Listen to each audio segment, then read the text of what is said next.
दोस्तों, नागर्नो काराबाग को लेकर अर्मीनिया और अजरबैजान के बीच में पहले ही एक युद्ध हो चुका है जिसमें हजारों सैनिक मारे गए और करोड़ों का नुकसान हुआ। इसके अलावा हाल ही में दोनों देशों के बीच में नागर्नो काराबाग क्षेत्र को लेकर विवाद एक बार फिर से बढ़ गया, जिसमें दोनों देशों के 100 से भी ज्यादा सैनिक मारे गए। ऐसे में अर्मीनिया एक बार फिर से अपने देश को हारता हुआ नहीं देख सकता और इसीलिए इस बार युद्ध के लिए भारतीय हथियारों पर अपना भरोसा दिखा रहा है। दरअसल दोस्तों, बढ़ते विवाद के बीच में अर्मीनिया ने भारत से 2000 करोड़ रुपए की कीमत पर भारी हथियार खरीदे हैं, जिसमें Pinaka multi barrel rocket system और एंटी टैंक गाइडेड मिसाइल जैसे हथियार शामिल है। हालांकि अभी इस बात की कोई भी जानकारी सामने निकलकर नहीं आई है कि पिनाका के कौन से वर्जन को अर्मीनिया ने खरीदा है, साथ ही इनकी संख्या कितनी है और एटीजीएम के ऊपर भी कोई खास जानकारी अभी सामने नहीं आई है। लेकिन ये बात तो साफ है कि अर्मीनिया ने भारत से जो हथियार खरीदे हैं वे उनके लिए युद्ध के दौरान काफी फायदेमंद साबित होने वाले हैं। पिनाका एक विश्व स्तरीय और बेहद ही शक्तिशाली रॉकेट लॉन्चर है जो कि 44 सेकंड में 12 हाई एक्सप्लोसिव रॉकेट दुश्मनों के ऊपर दाग सकता है। साथ ही इसकी मारक क्षमता भी 40 किलोमीटर से लेकर 60 किलोमीटर तक की है। इसके अलावा साल 2020 में ही अर्मीनिया ने भारत से 350 करोड़ की कीमत पर 4 स्वाति वेपन लोकेटिंग रडार खरीदे थे, जो कि अर्मीनिया के लिए काफी महत्वपूर्ण एसेट बनकर सामने आए थे। जहां एक तरफ अजरबैजान, तुर्की और इजराइल जैसे देशों के हथियारों की वजह से अर्मीनिया के ऊपर लगातार भारी पड़ रहा था, साथ ही अर्मीनिया की आर्मी को अजरबैजान के पास मौजूद टर्किश बैरक्टर आर्म ड्रोन्स की वजह से भी काफी भारी नुकसान सहना पड़ा। अब इनका सामना करने के लिए अर्मीनिया भारत से पिनाका, स्वाति, WLR और एटीजीएम जैसे हथियार खरीद रहा है ताकि युद्ध में अर्मीनिया भी अजरबैजान को भारी नुकसान पहुंचा सके। भारत के लिए परेशानी की बात यह है कि जहां एक तरफ भारत के रिश्ते अर्मीनिया और अजरबैजान दोनों के साथ ही अच्छे हैं, यानी कि अजरबैजान के साथ भी भारत के रिश्ते खराब नहीं हैं, वहीं पर तुर्की और पाकिस्तान लगातार अजरबैजान को धार्मिक और कूटनीतिक आधार पर समर्थन दे रहे हैं, जिसकी वजह से अजरबैजान का पलड़ा युद्ध के दौरान लगातार भारी पड़ता जा रहा है। वहीं पर इजराइल का समर्थन भी अजरबैजान को मिला हुआ है, जिसकी वजह से अजरबैजान के पास न तो हथियारों की सप्लाई की कमी है और न ही अंतर्राष्ट्रीय समर्थन की। वहीं पर अर्मीनिया युद्ध के दौरान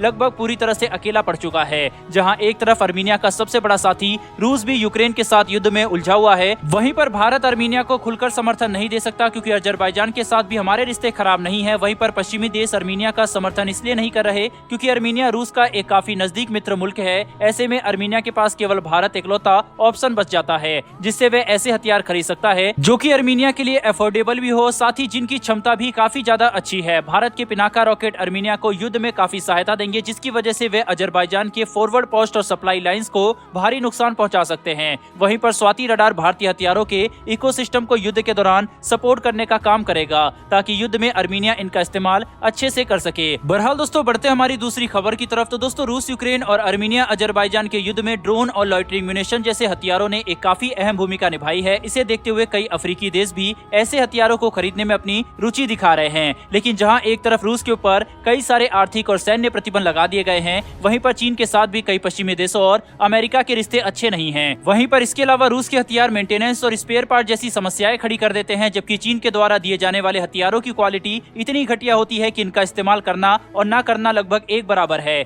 इसी बीच कई अफ्रीकी देश अपनी ड्रोन और लॉइटरिंग म्यूनिशन जैसे हथियारों की जरूरत पूरा करने के लिए भारत की तरफ देख रहे हैं। अफ्रीकी देशों को भारत से हथियार खरीदने में कई सारे फायदे नजर आ रहे हैं। सबसे पहला फायदा तो यही है कि भारत के द्वारा दिए जाने वाले लॉइटरिंग म्यूनिशन की कीमत यूरोपियन देशों के मुकाबले 40% कम है और अपने हथियारों की क्वालिटी चीन के हथियारों की क्वालिटी से बहुत ज्यादा सुपीरियर है। वहीं पर इसके साथ ही भारत के हथियार रूस के हथियारों की तरह स्पेयर पार्ट्स और मेंटेनेंस की समस्याएं लेकर भी नहीं आते। कुल मिलाकर इन हालातों में अफ्रीकी देशों के लिए loitering munition, drone, swarm drones और कई ऐसे असरदार हथियार खरीदने के लिए भारत सबसे परफेक्ट ऑप्शन बनकर सामने आ रहा है। जहां एक तरफ कई अफ्रीकी देश भारत से लॉइटरिंग म्यूनिशन और ड्रोन जैसे हथियार खरीदने में रुचि दिखा रहे हैं, वहीं पर भारतीय कंपनी अब अफ्रीका के ड्रोन बाजार में अपने कदम मजबूत कर रही है, जिसमें अधिकतर चीनी कंपनियां ही राज करती थी। कई भारतीय कंपनी अफ्रीका में मैपिंग और कमर्शियल ड्रोन्स के मार्केट में काफी अच्छी प्रगति कर रही है, जिसका परिणाम स्वरूप बहुत जल्द ही कई अफ्रीकी देश भारत से ड्रोन और लॉइटरिंग म्यूनिशन जैसे हथियार खरीद सकते हैं। बहरहाल दोस्तों, इस वीडियो में इतना ही, लेकिन डिफेंस एक्सपोर्ट के क्षेत्र में भारत की बढ़ती इस ताकत के लिए कमेंट बॉक्स में एक जय हिंद जरूर लिखिएगा। साथ ही हमारी आने वाली डिफेंस से जुड़ी ऐसी वीडियो के लिए चैनल को भी सब्सक्राइब अवश्य कर लें। फिर मिलेंगे ऐसी एक नई वीडियो के साथ। धन्यवाद। जय हिंद।